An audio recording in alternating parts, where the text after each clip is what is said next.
Okay, sorry. I had a phone call, an important phone call that came through, so I had to pause the video. I don't know if it's gonna continue from where I paused it at, but if not, we're gonna start back at the beginning. So, I haven't done any videos of myself yet. I know I look crazy. I have my hair in a bun, like, because it was hanging in my face, and I know I look rough, but thank you to my subscribers. I have 10 so far, but I'm just starting out. And even if I have 0 subscribers, I'm doing this for my family, so that they'll have something to look back on when I'm no longer here. So it's, like I said, for friends and family.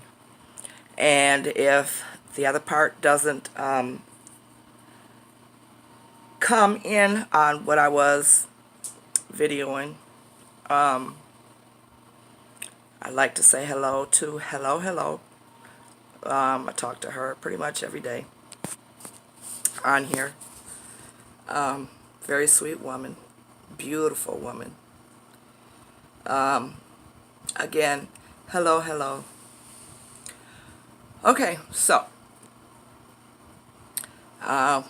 as you know, my page is Creole China Doll. My name is China. That's what everybody calls me. It's actually, my first name is Devetta. It's Devetta China Marie.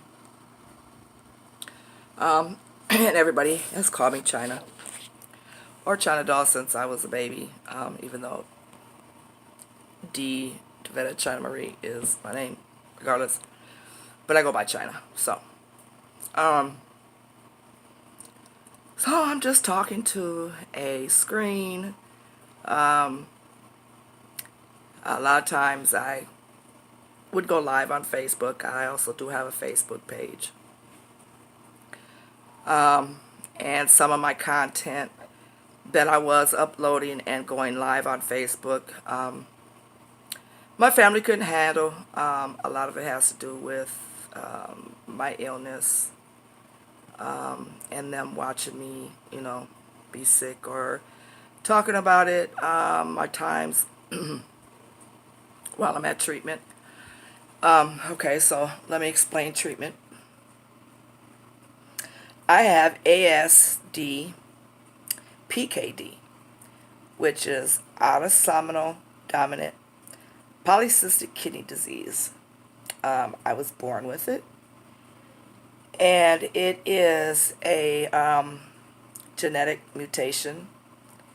It is terminal, and as you can see, all this, my triple double chin, is from my swelling.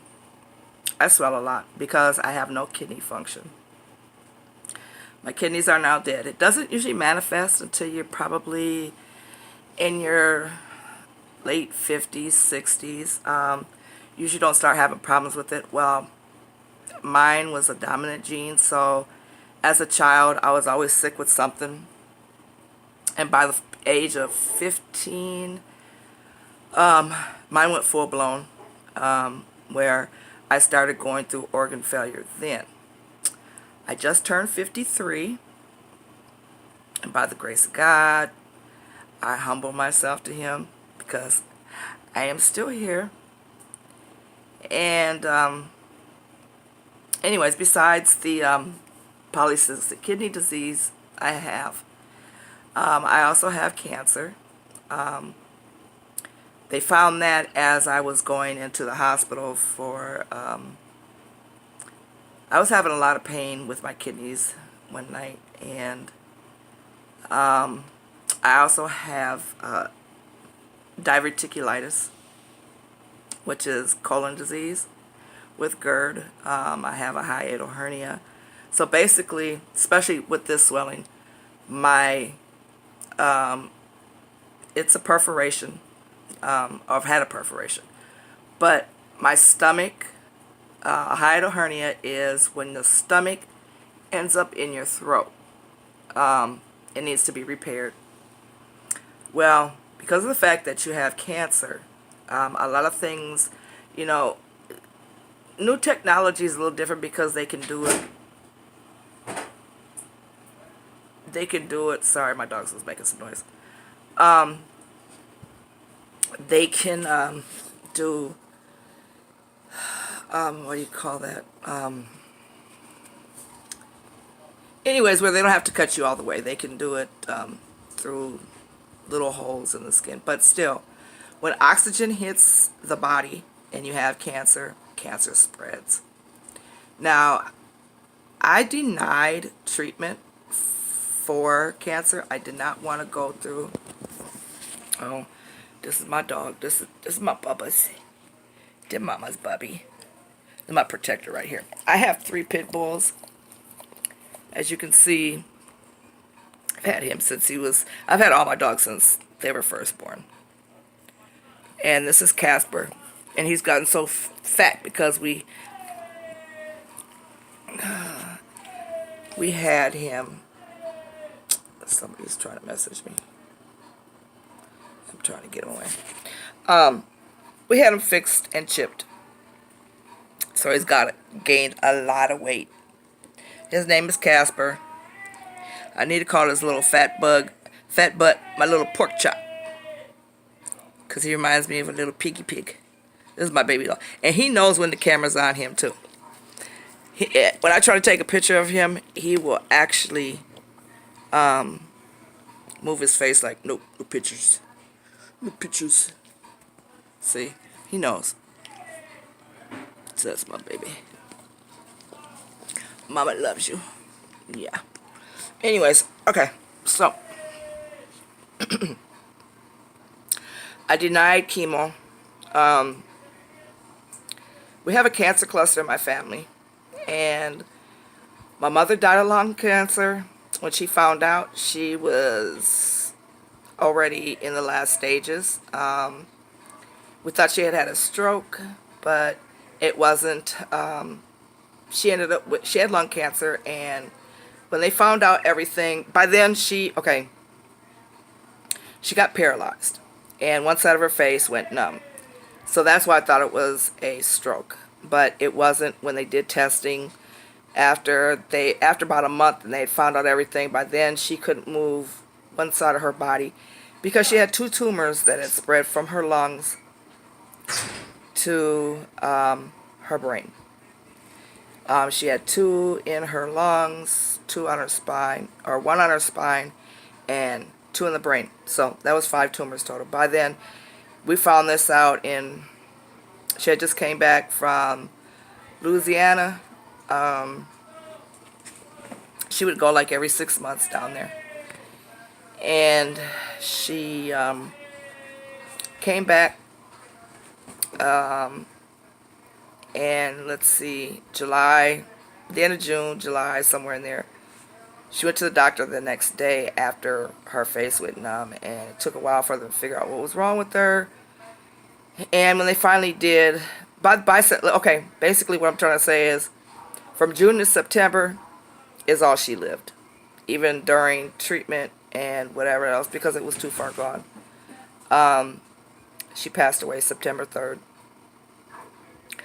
So she lived only 3 months after finding out about it. Now, my father has lymphoma. He is 89 years old. He has lymphoma. Right now, he's in remission. What's crazy is, after they diagnosed me with the lung cancer, my sister was diagnosed 3 months later with lymphoma. Same as my father. Me, same as my mother. My sister, however, a year and a half later passed away. She went through her chemo and everything.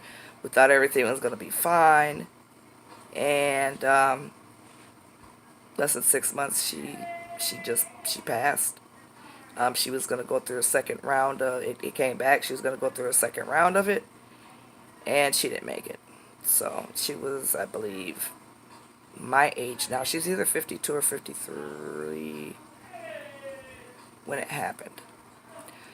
So there's a lot of things about me that people don't know, and I don't have all night to explain everything.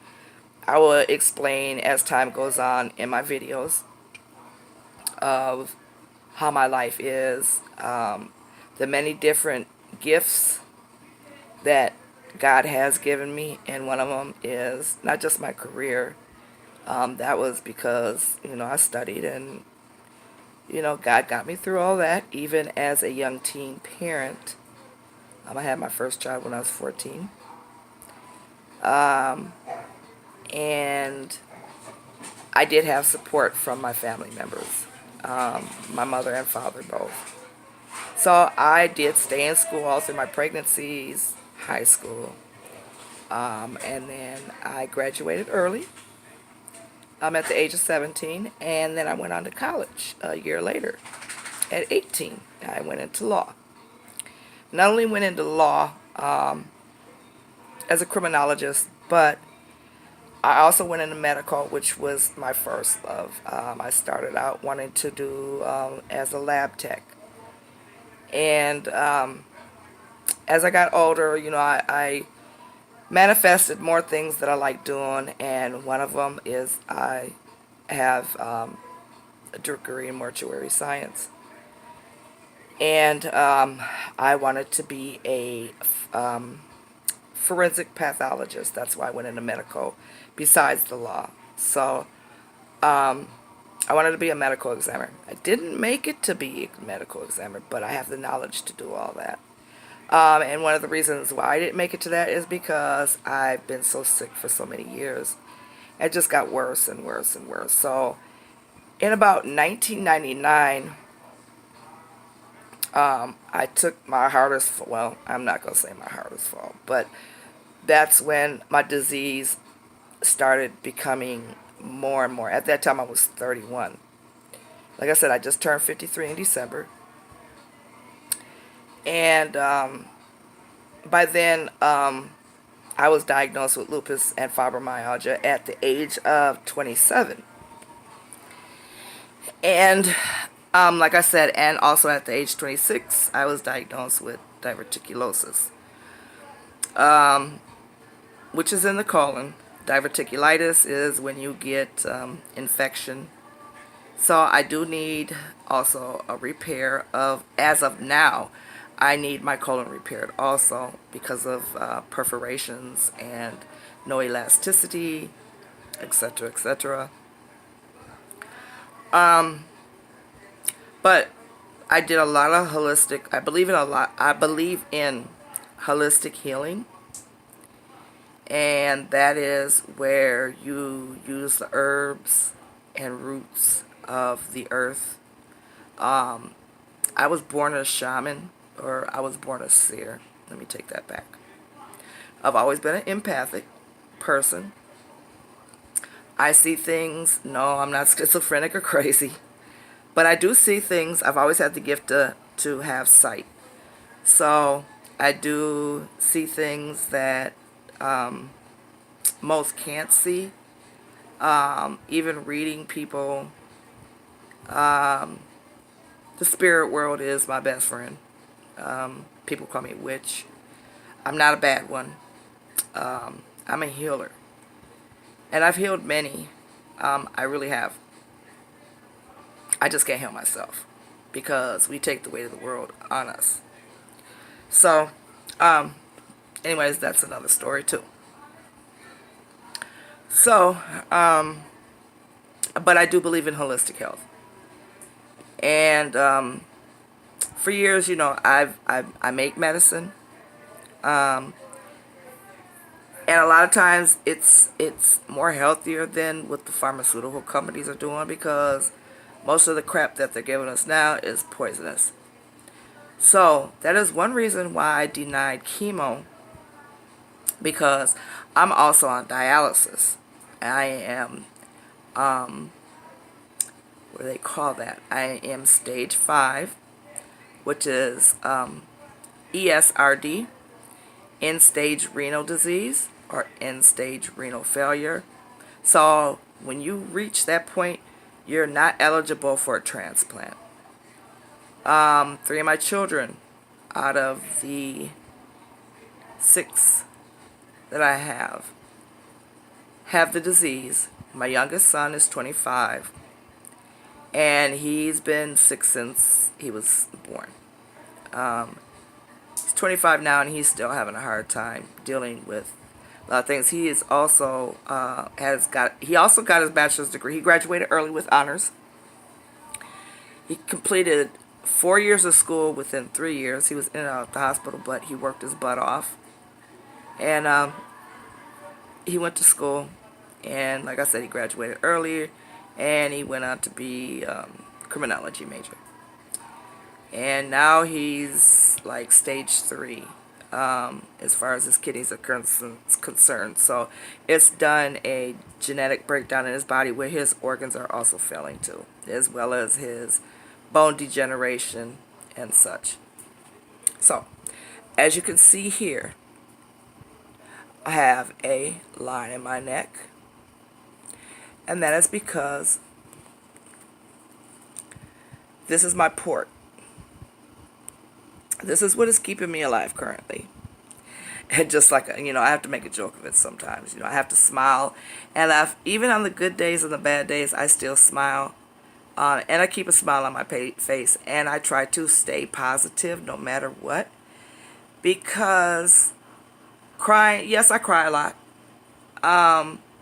Because I hurt. And I cry for the simple fact that my children will one day have no mother. So I don't feel bad for myself.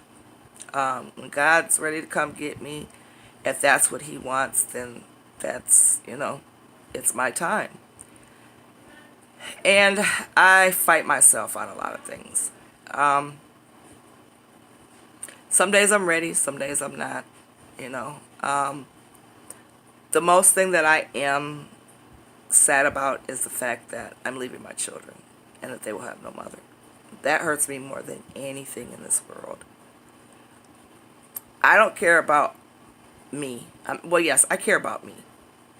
But not in the fact that I care more about my children, their feelings, and I would give my life for them to have abundance in their life, happiness, and full health. And I know I'm back and forth flipping on stories.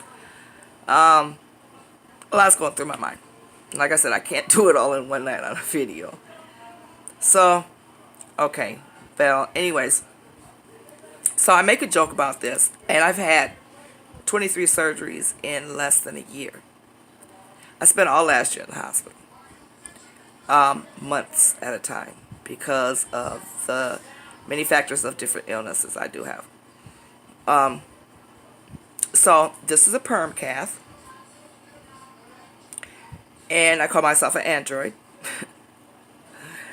Our telephones, computers, TV, etc. they're androids too. And now they're making AIs.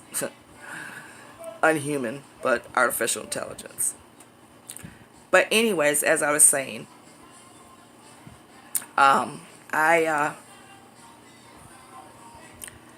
just like you plug your telephone into a port and you plug it in the wall for electricity so it charges and it gets energy, well, that's the same thing this does. I'm plugged into a machine 3 days a week for 5 hours, and that's to me considered a part-time job because I'm always there. And just my strength alone, it takes me forever to get myself together. Because I don't have energy. Try to make myself have energy, but yeah, I don't. But I still stay humble, and I still smile. And I smile because I thank God that I am still here and that he woke me up this morning. So I have to stay humble. I have to stay positive. I love to laugh. I'm on YouTube. I'm a subscriber to a lot of people. Probably about maybe 100 or so. But because I like various things, you know, and I love to read, and that's how, you know, I do a lot of meditation. And I taught myself meditation when I was a younger age, when I started out trying to understand who I was as a person, having second sight, to be able to see things from the spirit world, you know, and trying to understand myself. So I did a lot of meditation to deal with pain, because you can't depend on, you know, medication all the time. Yes, I do take painkillers. I try not to, but I mean, sometimes I can't even get up to walk. So, I mean, I do. If I can hold off as long as I can, I will. But like I said, I do make medicine also. That has other qualities in it, just, you know, to sustain stability, sustain supple life with a lot of herbs. And I use that for other various things in my body. I also have aortic valve stenosis, hypertension. Like I said, my body is breaking apart. My whole body is deteriorating.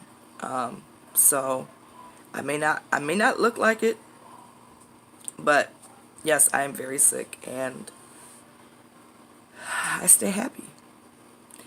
Without the bad things in my life, with the good, you know, it has to balance out. And without that, I would know how to be humble. You know, maybe I would, maybe I wouldn't, but that's how I seem to perceive life, you know. And I am a very humble person. So that is a little bit about me, you know, as far as my illness. My page is going to be various things from A to Z. You name it, I like it. I love a lot of things. And I'm very open-minded. And I do speak my mind. I do not bite my tongue. But I try not to hurt people's feelings. I have therapists, people, social worked. I've done a lot of things. Okay, so one thing I was going to say is, let me think real quick. I'm speaking ahead. I'm speaking quicker than what my mind is trying to actually say. Oh, okay. As we walk on the journey in my life of showing you my family, my loved ones, the people I love the most, you know. I mean, I love everybody. I'm just that type of person that loves everybody. I don't care who you are. Everybody deserves love, no matter what. Everyone deserves love in this world, especially your enemies, especially the ones who are mean, because there's a hidden story behind a lot of mean people. Most mean people and bullies have inside pain themselves. So they lash out at others because that's all they know, you know. They have pain within. They've been bullied. So therefore, they do the same thing to another person. And some of the meanest people in the world that don't even want to be bothered with people is because they're lonely.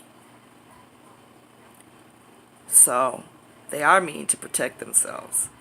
I'm mean sometimes, but I have my reasons for being mean. But other than that, I'm a very loving person. I love everybody, like I said. So, like I said, this YouTube channel is about my life, my family, things from A to Z, and I'm gonna do videos on my journey of what I go through while I'm on treatment, I'm not supposed to video while I am on dialysis, even though I'm always on my telephone. But I have to have permission. I asked about it last week. And I have to have permission because there are, ouch, there are people's feelings to considerate, and it's also a violation of people's privacy. But the videos won't be on them, they will be on me. So I have to have special permission to do this. So if I'm just laying in my chair and I'm talking to my phone anyways and making a video of myself of how I'm feeling or what they're doing to me, I'm going to video it regardless. And then, my daily activities at home, my family, children, such and such, And I'm not used to talking to a video. I usually am live on Facebook. I have a big fan base page on there. Matter of fact, I have 2 pages on Facebook because one was getting too filled up, so I need another one, and they're both getting filled up. But like I said, I stopped doing some live videos because some of my children couldn't handle certain things, and it's like, Mom, don't do that. You're driving us crazy. And I try to explain to my daughter that this is not about you. This is about me. But, for their sanity and, I understand nobody wants to hear, oh, your mom, I seen your mom, what's wrong with your mom, and, etc., such and such, I understand that, it's embarrassing because my daughter is in denial of my illness. She doesn't like to hear about it. And I understand that too because I didn't like to hear what my mother and my father talked about illness or they're dying. And this is the things that I need to do when they're gone, and I always tell, I don't want to hear that shit. So I understand it, but, and then sometimes, I have to think back, stop being selfish, think about how you felt about your parents, so I do understand that. So, I've wanted for the longest to do YouTube. I just, had to get things together. So, this is me. I am China. I'm China Doll. Or, most people call me that since a baby. But my name is Devetta. I am on Facebook. Also under China Marie.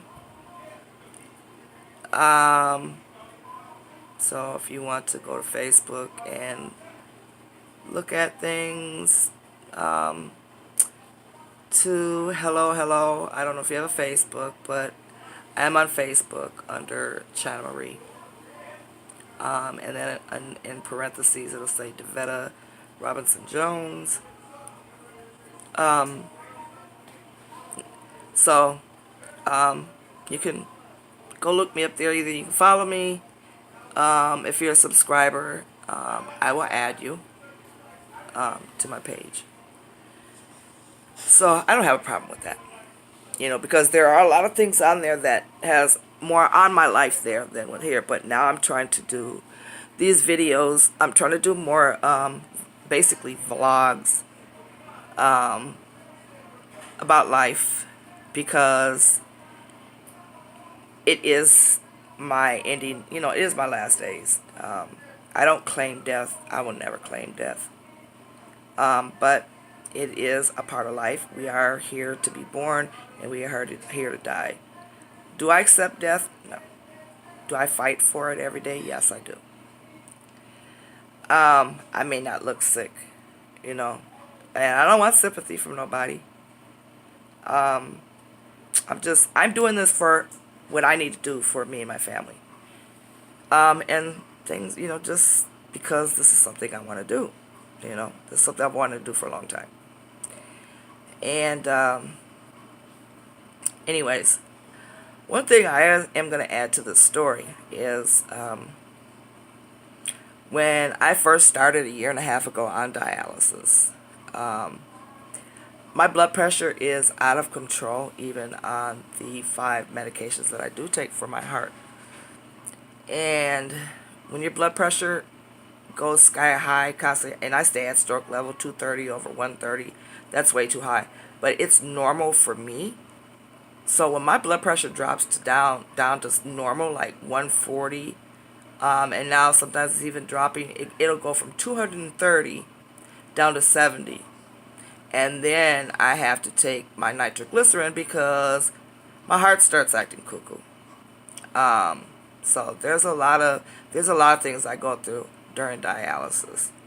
But one reason why they started me early is because of my blood pressure. They could not get it under control, and it was dropping my my GFR down to like 13% of kidney usage. So